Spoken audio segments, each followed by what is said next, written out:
Hello there, my very good friends. On today's wrestling news, Seth Rollins is attacked by a fan on WWE Raw. The original plans for The Rock at Survivor Series have been revealed. We will tell you which one of WWE's released wrestlers had immense backstage heat. And new champions were crowned on Monday Night Raw. I'm Adam Wilborn. The Egg is now a 24/7 champion. And this is the news. Alright, we're going to kick things off with the biggest story coming out of last night's Raw. Seth Rollins got attacked by a fan, like for real. Yeah. What the hell? So it came after a segment. Seth and Finn, they were in the ring, they were going to have a match, but Seth just ended up beating the crap out of poor Finn Balor. What did he do to deserve that? Absolutely nothing. Seth's going to the back, and literally this guy jumps him, pretty much. Tackles him to the ground. WWE caught it for like a second before cutting to a replay, so the production crew were on the ball, but the cameras did catch it for a brief moment there. They were separated, as we've seen from various clips uploaded to social media, referees and other people getting in the way. Guy was taken to the back. It was all kind of sorted out. Seconds later, Seth was like on the ramp, like smiling and laughing and stuff. So he got back into character really quickly. Presumably he's okay after going through this. Yeah, he's back at the end of the show, of course. Yeah, of course. He was involved in the main event angles as well. So, you know, watching these clips online, there's one where like the fan doesn't just jump the barricade. He jumps the barricade, like off camera, and then runs like all the way around the stage and like properly sprints to get at Seth for whatever reason. Now, WWE have issued a statement on this. They say WWE takes the safety of its performers very seriously. The individual who attacked Seth Rollins has been turned over to the NYPD and will be prosecuted to the fullest extent of the law. This would be the second example of a fan trying to get involved in the show and trying to confront a wrestler.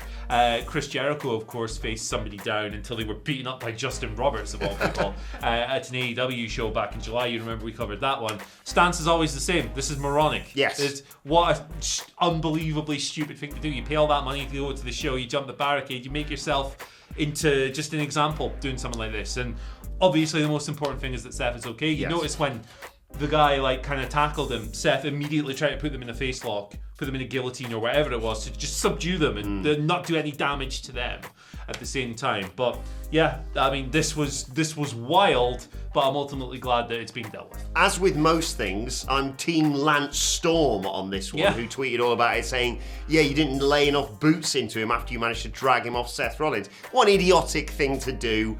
Look, so stupid. I get it. I mean, the Jericho thing was slightly different because I'm fairly certain Jericho was a face by the time that fan trained maybe tried to jump the barrier and attack him.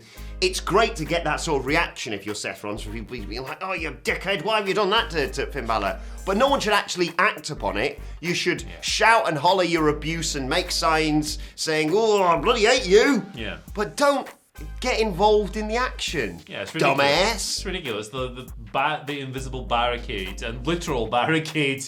It's what the whole thing's supposed to be. Someone's a villain. Terrifying as well, must have been, because, like you say, he comes running, and fair play to Seth Rollins, like you say, not only for just immediately getting back into character and continuing doing what he's doing, but then still, you know, having the confidence to go back out there. Because at the end of the day, not to be too hyperbolic, that bloke could have had anything. He could have had a knife, he could have had a gun, we don't know. It's quite right that not only was he, subdued, maybe should have been subdued slightly more in my opinion, but he's been handed over to the authorities, and don't follow this guy's actions because it's literally the dumbest thing you can do at a wrestling show. It's the exact same what we said after the AEW thing, isn't it? Just stupid, never do this. Glad it's been taken care of. And glad Seth Rollins is all right, as you said. Right, let's give you an update with the whole The Rock Survivor Series situation. Lots of talk about this over the past couple of days. Obviously, Survivor Series was a big celebration of 25 years of The Rock. They were also promoting his new movie, Red Notice. Lots of video packages, but sadly no appearance from Dwayne Johnson. But Andrew Zarian, the brilliant Andrew Zarian of the Mat Men Pro Wrestling Podcast, has provided us with a bit of an update, writing for Figure 4 Online and the Wrestling Observer, that he was apparently planned to show up at the pay-per-view, but plans unfortunately changed in September. In July, The Rock was going to be at Survivor Series, basically, but due to promotion of the movie and therefore filming restrictions for other films and quarantining restrictions that are sort of go along with all that, They decided that he could no longer appear at Survivor Series in September, but WWE just went along with what they already had planned, just minus Dwayne Johnson, which I suppose they didn't. It's not like previous issues, let's say, we've had at Survivor Series where they've promised people would show up and then said, "Oh, he's been run over. What's going on?" Like Rikishi's at it again. Exactly. They didn't say The Rock's going to be here and then he didn't arrive. I think a lot of people just saw red notice, The Rock, 25 years of Survivor Series, etc. And put two and two together and got 22. At the same time, though, I think like WWE kind of made a rod for their own back with a lot of this stuff as well. Like the volume of Rock tribute stuff. Like they made him a protagonist on a show that he wasn't on. Like naming a battle royal after him, and then like setting up having the Roman Reigns win, and then kind of leaving like lingering on it. Yeah. Like I think the backlash they've received for this, honestly, even though they haven't, or not backlash, but you know the what the hell that kind of reaction. I think it's kind of their fault. Don't lean so heavily into this thing. There's an easy fix for this, isn't it? And it's a video message from The Rock saying, "Sorry I can't be there tonight, but thanks for the lovely tributes." Did that for Ken Shamrock's Impact Hall of Fame induction. I'm sure he would have done it. Just say, it's a quick message. Well, Baron Corbin, you're a knobhead. Yeah. That's all you need to do. When people go, "Yay, we got what we wanted," basically. Do you know who else is a knobhead in the eyes of the WWE locker room? Nice segue. Hey? Jackson Riker. Turns out he had a fair bit of heat when he left WWE. This is a report here from Fightful Select. Riker was obviously one of, 8 people who were cut. Man, it was only like last week. This is crazy that they let a bunch more wrestlers go. Of course, Hit Row, John Morrison, Tegan Knox. People let go. Jackson Riker, name on the list. But it sounds like, per Fightful here, the word they use here is incredible. Backstage in WWE.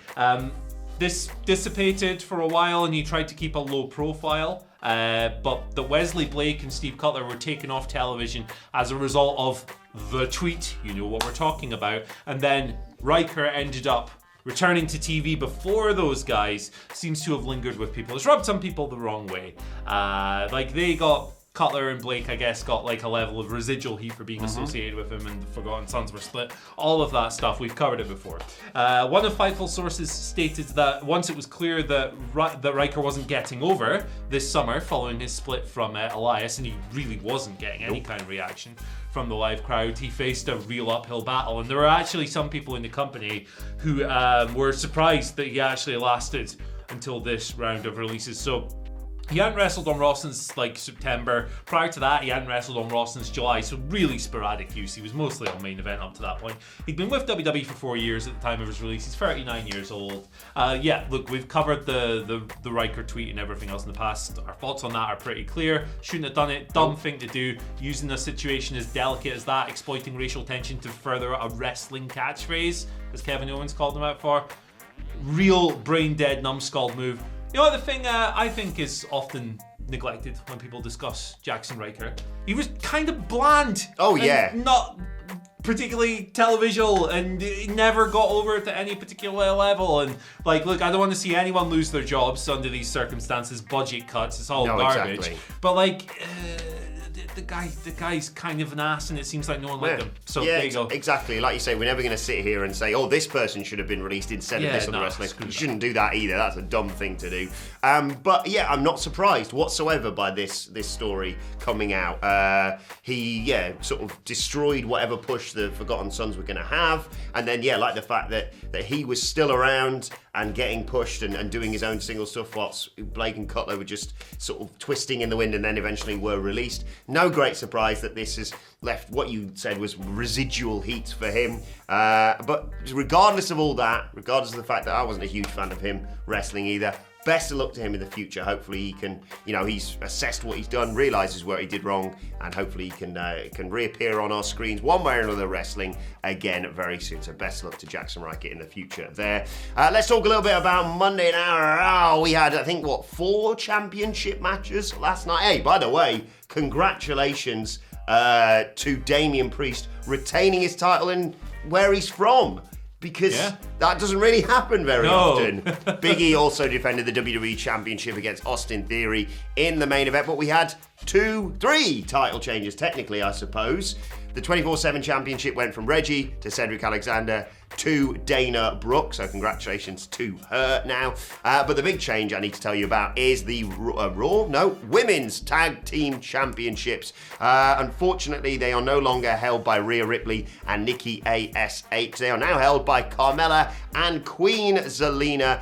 The story going into the match proved that the heels were completely correct, because they said, Rhea Ripley's the strong link in this team. If we take her out, we can beat Nikki ASH really easily. That's what they did. Yep. They sent Rhea Ripley into the post on the outside. Then they kicked Nikki ASH in the head, and Queen Zelina hit her with the code red 1, 2, 3 after a 63-day title reign. Unfortunately, that's it for Rhea Ripley and Nikki ASH. No word on yet as to whether they're going to split as a tag team, but new Women's Tag Team Championships, a title I'd almost forgotten about. At least it's not an odd couple act, right? That would be my main thing coming out of this. At least it's not, we've had so many of those stories in 2021 that when a tag team that's not one wins the belts, it's like, oh, wow, this works. Yeah, I mean, I know Queen Zelina and Carmella haven't exactly had like hundreds of matches together and stuff, but they do fit together as an act, and like they have similar Masks attitudes. Dumb. Yeah, Carmella's cane mask was interesting, wasn't it? That was a choice. But yeah, sure. I mean, like these belts are kind of like,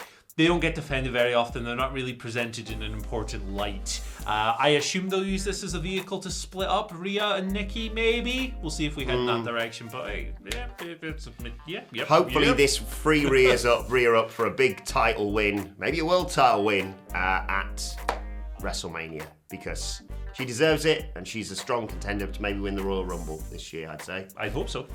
Don't know what's going to happen with Nikki ASH, but I'm not a huge fan of that gimmick. But it's not for me at the end of the day. It's for the kids. Exactly. It's for the kids. Right, shall we move on to Twitter questions? At WhatCulture WWE, of course, if you want to get in touch with us. First question today comes from a regular contributor, Mark Solid, who says, "Morning, my dudes. Thoughts on having another Nexus or Aces and Eights-like stable? If so, what promotions would you like to see them in? And what wrestlers?" Suggesting one in the NWA, even an all-women one. What do you reckon about these sorts of things? I think that we need a bit of distance from this kind of stable, for a while at least, because like you said in the preamble before we started recording, we just had Retribution last, and that was kind of a similar vibe, albeit with just like and they did balaclavas and having silly names and stuff. So yeah, I don't necessarily see a promotion today where that would be a good fit, where that would necessarily work.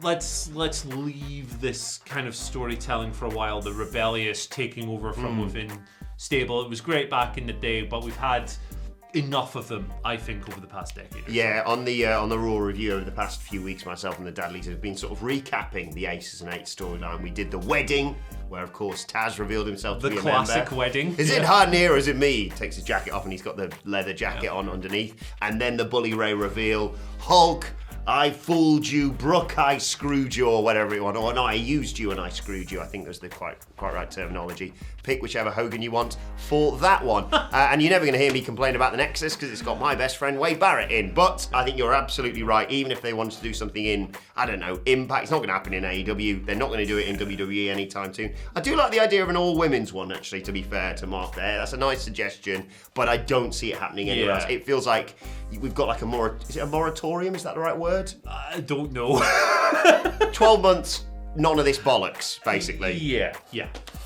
Second question today comes from Travis Zachary on Twitter, who says, "Who besides Austin Theory would you have preferred to have gotten the /title shot, and why?" Personally, Travis suggests, you might like this one, Andy, I would have wanted the return of Hardcore Holly so they could give him the belt and have him beat everybody. That's the best possible answer. I think, look, from a serious analytical point, it doesn't matter. It really doesn't matter, because what did Austin Theory gain from that? He had a 9-minute main event that he lost. And a selfie with Vince. And he got distracted by two men who weren't in the match having an argument.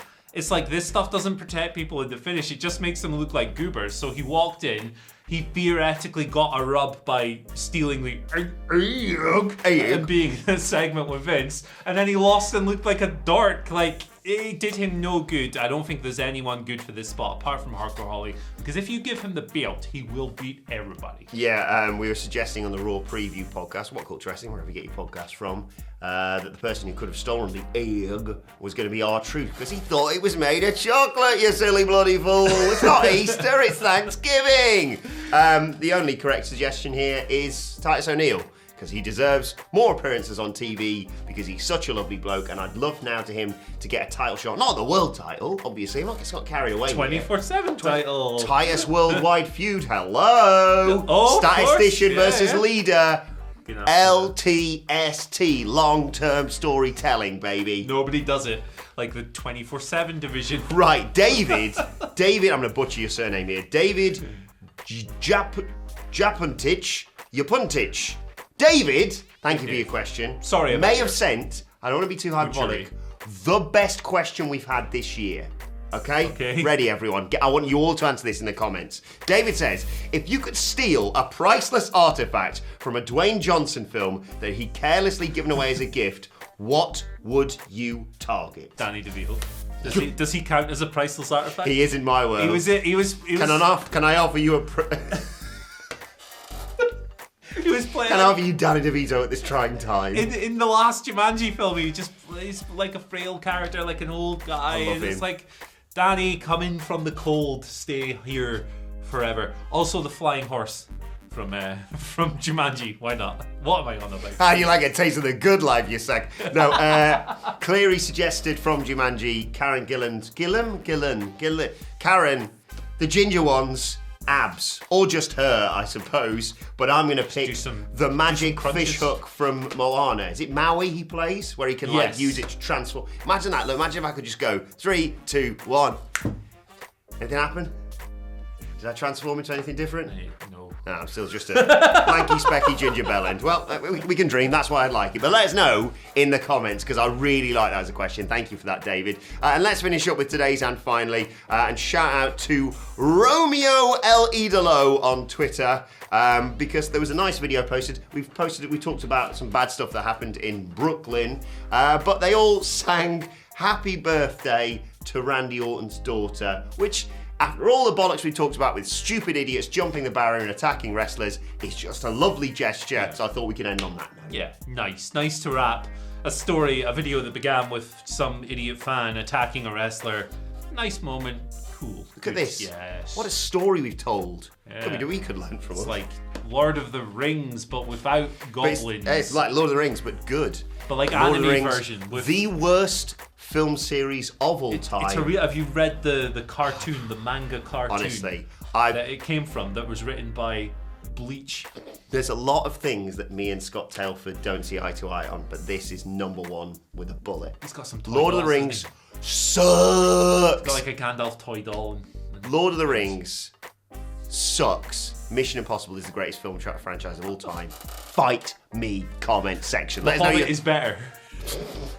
Let us know your thoughts. Actually, don't let us know your thoughts on that, but let us know your thoughts on the stealing the Rock's precious gift stuff and everything else we've discussed in the comment section below. Don't forget to like, share, and subscribe. And subscribe to What Culture Wrestling on either iTunes, Spotify, wherever you get your podcasts from, for daily wrestling podcasts. Myself and the Dudley Boys sitting down to review Monday Night Raw and look ahead to NXT 2.0 later. You can also let us know your thoughts and Twitter questions on Twitter at WhatCultureWWE. Watch there, follow both of us. You can follow Andy Murray at Andy H. Murray. The H stands for hentai. That's what you watch, you tentacle. Is that the one with the pillows that they come? Tentacle pillows and like.